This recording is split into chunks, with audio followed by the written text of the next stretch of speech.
pelo menos que ela estivesse ainda tentando conquistar o sonho dela. Foi muito triste ver ela ceder a algo que a gente nunca viu a personagem dizendo que era algo que ela queria fazer, casar cedo e ter filhos, sabe?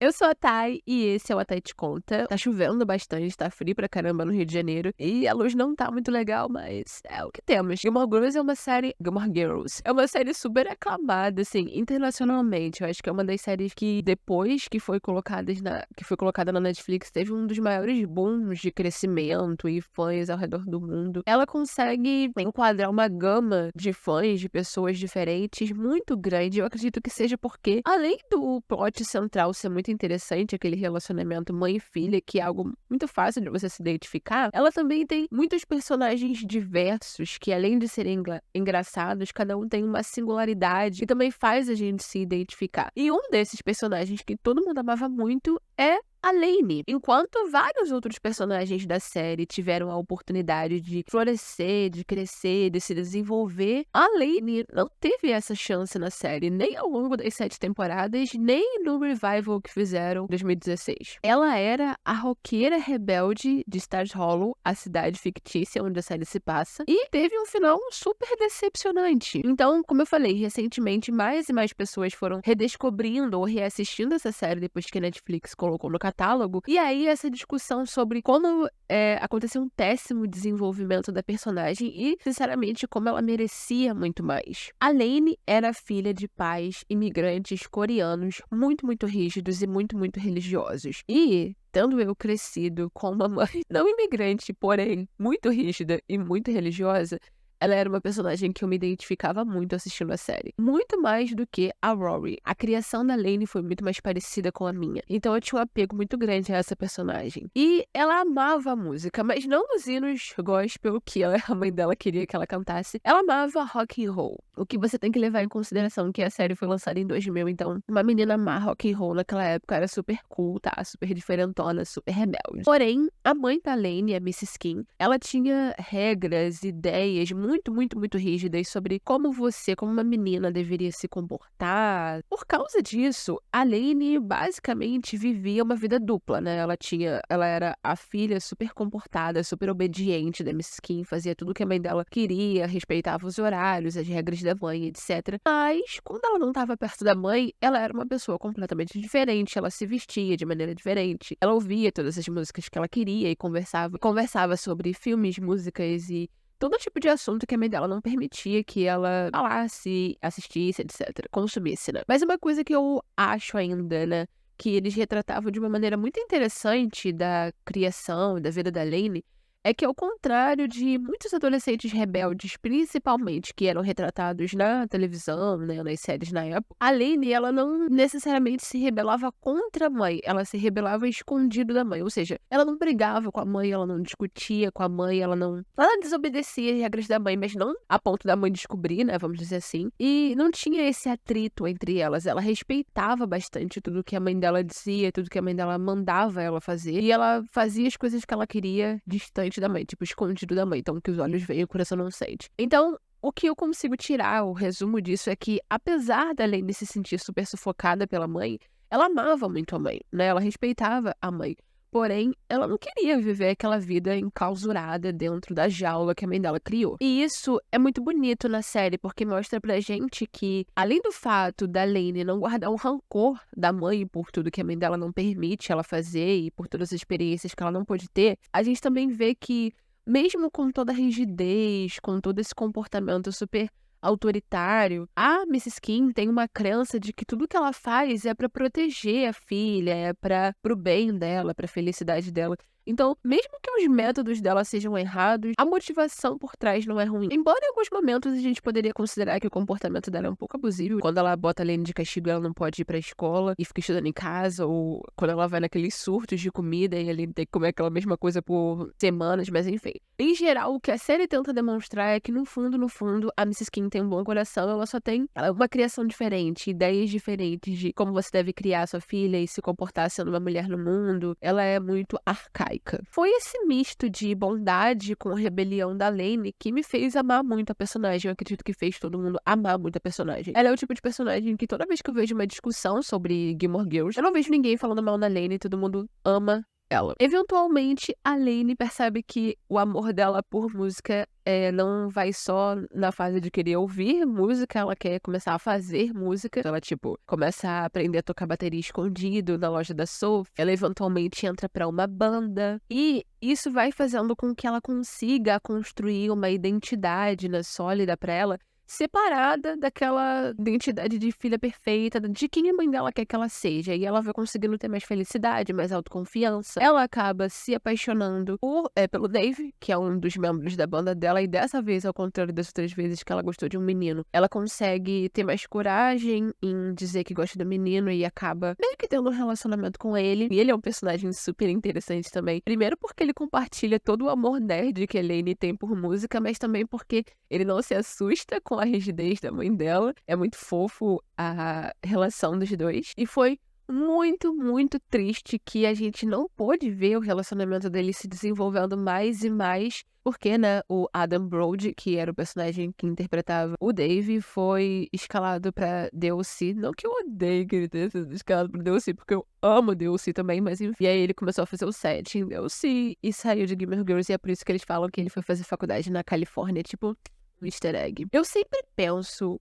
como a história da Lane teria sido diferente se o Adam Brody tivesse continuado na série. Se, sei lá, ela talvez sim, talvez não tivesse continuado a namorar com o Dave. Como eles teriam desenvolvido a história dela a partir daí? Porque pra mim, esse foi o marco zero. Foi a partir daí que eles começaram a desandar o plot da Lane. E eu penso muito nisso porque a Lane, se você não sabe, ela é inspirada na Helen Pye, que é uma das produtoras amiga da Amy Sherman Palladino, que é não só a produtora, mas a criadora da série, né? Então, ela criou a Lane inspirada na Helen Pye, que também... Eu não tenho certeza se ela é descendente de coreanos explicitamente, mas ela é descendente de asiáticos. Também tinha pais rígidos, etc. E o Dave, ele é inspirado no marido, na vida real, da Helen Pye, que também se chama Dave Rygalski. Inclusive, ele era quem fazia as músicas da Happy Alien, que era a banda da Lane. Happy Alien é um anagrama de Helen Pye. Sim, por tudo isso, a gente imagina que provavelmente a intenção deles era que o Dave fosse o grande par romântico da Lane e eles ficarem juntos no final, já que ela estava fazendo toda uma alusão a Helen e o Dave na vida real. Porém, a gente não tem como saber, porque eles não tiveram a oportunidade de continuar. Às vezes eu até penso, será que se eles tivessem simplesmente escalado outro ator para interpretar o Dave e continuando com a história que tinha sido planejada desde o começo, teria dado certo? Como muitas séries dessa época dos anos 2000, quando não tinham mais como usar um ator, simplesmente colocavam outro no lugar, como, por exemplo, aconteceu em Eu, a Patroa e as Crianças com a Claire. Mas eu não sei se outra pessoa além do Adam Brody seria um Dave tão bom quanto ele foi. Porque apesar de uma marca registrada de todos os personagens de Gilmore Girls ser essa questão do diálogo, que é algo muito eloquente e muito registrado da Amy Sherman Palladino, das séries dela, eu acho que o Dave em si, ele é muito o Adam Brody, porque se você for assistir The O.C., o 7, eles são basicamente a mesma pessoa em cenários diferentes. O Dave foi embora e aí ela começou a viver a experiência da faculdade, claro que não da maneira como ela queria, né? A mãe dela obrigou ela a ir para uma faculdade evangélica, ela continuava morando em casa e a faculdade separava homens de mulheres, mas ainda assim ela se apegava àquelas partes da identidade dela, né? Ela continuava na banda, ela começou a trabalhar na lanchonete do Luke. Porém, a gente percebe já nessa altura da série que é aquele brilho, aquela esperança de futuro, toda aquela ambição que a Lane tinha de sair da cidade e virar uma grande baterista, viver uma vida diferente daquela estaria destinada ali, aquilo tá se esvaindo. Ela já não tem mais tanto esse ímpeto. Parece que ela tá já começando a se sentir fadada a ficar naquele lugar ali mesmo, e o máximo que ela vai conseguir é tocar na banda escondido. E o que acontece é que tem um problema, a Lane acaba indo fazer um show da banda, escondido da mãe, acaba não voltando, não avisando, não voltando pra casa, não inventando nenhuma desculpa, e eventualmente a vida dupla dela desaba, a mãe dela descobre tudo o que ela mantinha escondido e diz pra ela que ou ela vive do jeito que ela quer ou vai embora de casa. Então a Lane é expulsa de casa. E essa é uma experiência super traumática pra ela. Porque, do nada, de uma hora pra outra, uma menina que foi super protegida pela mãe a vida inteira e viveu sobre o controle dela de maneira extrema, tem que aprender a viver sozinha. Porém, eventualmente, isso acaba se tornando uma oportunidade de crescimento pra Lane também, porque é a partir daí que ela tem uma breve experiência de como é a faculdade com a Rory. Ela consegue o seu próprio apartamento, vai morar junto com os outros colegas dela de banda e começa a viver a vida meio que do jeito como ela queria viver. Finalmente, ela sente o gosto da independência como ela sempre quis. E também é nessa altura que ela começa a perceber que ela tá gostando do Zack, que é o outro colega de banda dela. O que é um pouquinho decepcionante, né? Depois da gente ter visto a Lane com o Dave. Ele não era necessariamente um cara ruim, ele também compartilhava do amor pela música junto com a Lane, mas eles não tinham aquela fagulha, aquela química. E também eu não sinto que o Zack compreendia a Lane do jeito que o Dave compreendia, sabe? Tudo que ele fez pra mostrar pra mãe dela que ele tava disposto a ser o namorado que a mãe dela esperava que ele fosse pra Lane, é tão bonito, é tão fofo, é tão bom. O Zack nem de longe faz a mesma coisa. O que ficou parecendo nessa época é que os roteiristas precisavam dar um par romântico pra Lane, queriam que ela namorasse alguém da banda de qualquer maneira, e daí escolheram o Zack. Ao invés de criar um personagem que de fato combinasse com a Lane, sabe? E não teria problema, porque claro que todo mundo, e nos seus 20 e poucos anos, acho que 20 anos, 19 anos, que ela tinha na época, namora alguém que você não tem total compatibilidade ou que eventualmente você percebe que você não se sentia tão conectado com essa pessoa. Estaria tudo bem se isso fosse só uma fase da personagem. Porém, eventualmente, eles fizeram dele o par romântico final dela.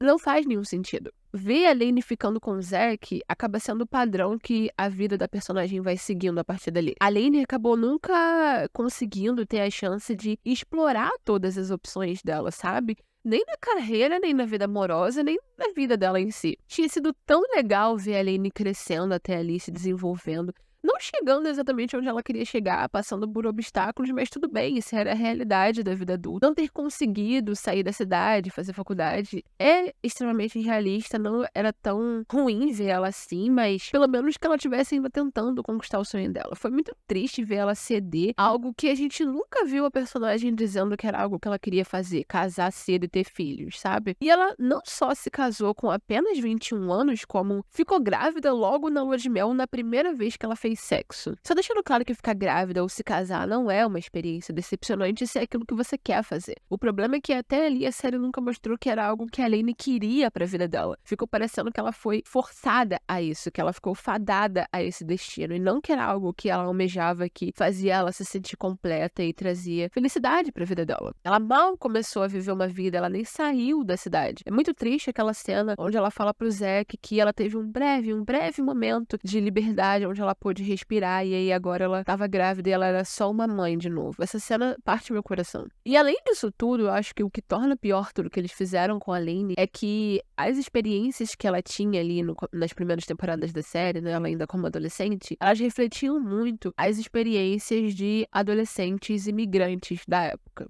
Os filhos de imigrantes asiáticos, principalmente de segunda geração, né? Os pais vinham de outros países e eles eram os primeiros a terem nascido no país diferente, nos Estados Unidos, como é o caso da série. E com a falta de representatividade que existia nos anos 2000, a Lane era uma personagem super importante, muita gente se via refletido nela. Então, o impacto de tudo o que aconteceu com ela foi muito grande. Por isso, eu acho que era muito importante que a Lane tivesse tido um final que os espectadores pudessem sentir orgulho, que a própria personagem pudesse sentir orgulho de si. Afinal, muitos jovens se inspiravam na Lane. A própria atriz que interpretou a Lane disse que ela ficou muito decepcionada com o que aconteceu com a personagem, que ela esperava mais pra ela e que ela nunca entendeu o porquê que aquilo aconteceu. Sempre vai ser uma decepção pra mim que a Lane não teve a vida adulta vibrante, cheia de liberdade e aventuras que ela sempre quis e que eu sempre imaginei pra ela enquanto assistia a série. Porém, infelizmente, a história dela acabou sendo extremamente realista, porque